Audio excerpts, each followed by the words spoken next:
Hi everybody, wishing you a Shabbat Shalom, Parashat Vayishlach. Rabbanit Bracha Jaffe here, wishing everybody love and Shabbat Shalom from the Bayit in Riverdale.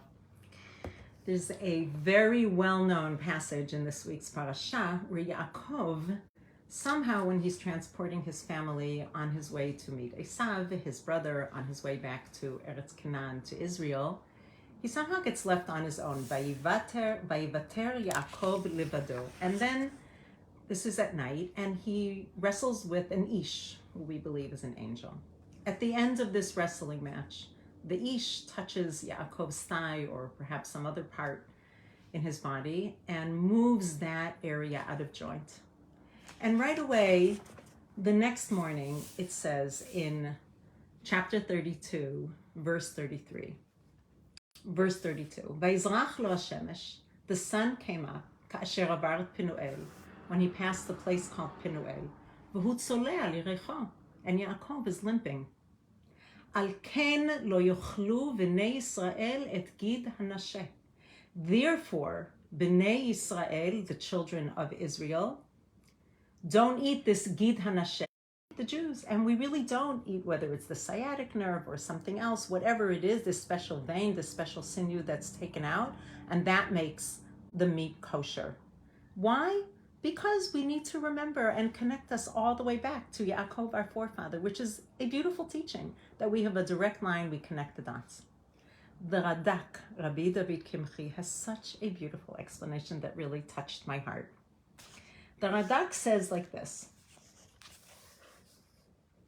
Al ken lo yochlu b'nei Israel. Therefore, b'nei Israel, the children of Israel, will not eat it. Who is this? This is b'nei Yaakov. These are his own sons. When he came back and he wasn't alone anymore, when he came back from wherever he was that night, for whatever reason he was alone, his children saw that he was limping, and they felt really bad that they weren't with him and they weren't there to protect him. B'nei Yaakov asaruhu al atzman. They forbade it on themselves, they decided. We need to remember that at a moment of vulnerability, we were not there with our father and for our father. V'chvod avihem. It was for the respect and dignity and honor of their father, Shelakabo, who was injured in this way. V'hem tzivu livnehem. They commanded their children, uvnehem livnehem, and their children onward to their children, ad hayom, until today, meaning until right now, which is why we don't eat that part of the body.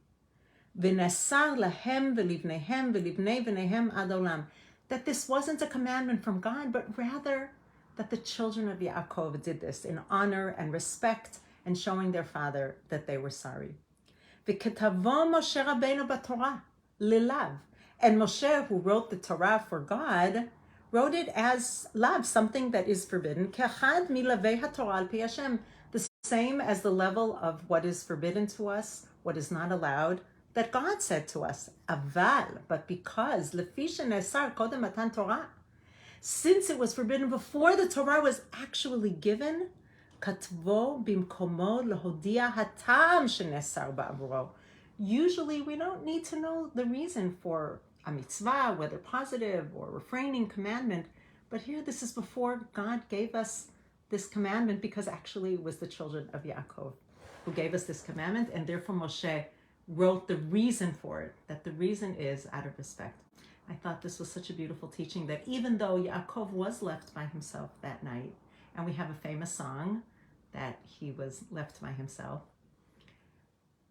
when he came back, his family was waiting for him. And they understood that we need to be there for each other, especially when people are in moments of vulnerability. So wishing everybody a Shabbat Shalom. When you feel the warmth of family and friends, whether physically or emotionally, pick up the phone, say Shabbat Shalom to someone, and sending love from the Bayit.